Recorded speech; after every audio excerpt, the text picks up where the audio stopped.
cô nào vào cô nương đã đầy hương hôm đi qua lên trường mà rơi nương xa gì nương hôm đi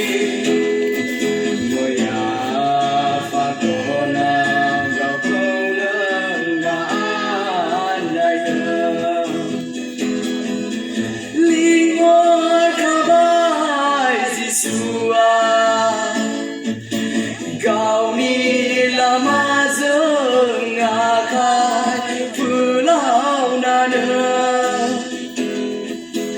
Lingua kabai Jisua Kau ni lama dương khai pulau nana Nay đi rong rừng Nay đi rong rừng hôm đi qua lấy trường mà rơi nắng xa gì Siêu đi chị bese bang bagede bese bang bagede Udon sura gauni ha Siêu đi chị bese bang bagede bese bang bagede Sura gauni ha bơi sơ gì giờ này ni cứ ta rồi đại công ơn vì nó xa nữa mà phải sura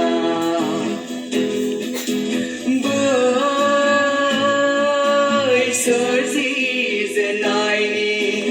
cứ cha rồi đại công ơn vì nó xa nữa à phải sura hôm ni qua lấy trường mà rơi nắng xa gì nữa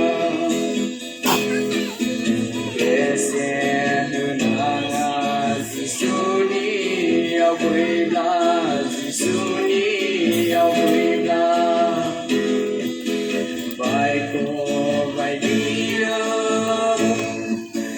gạo đi chơi giờ sen hơn hàng Giêsu đi ao quê la Giêsu đi ao quê la bài cô bài đi gạo đi chơi giờ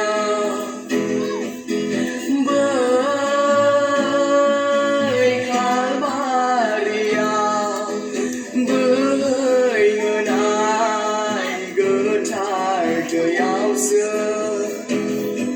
người dân ai đoàn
cho cô nương đã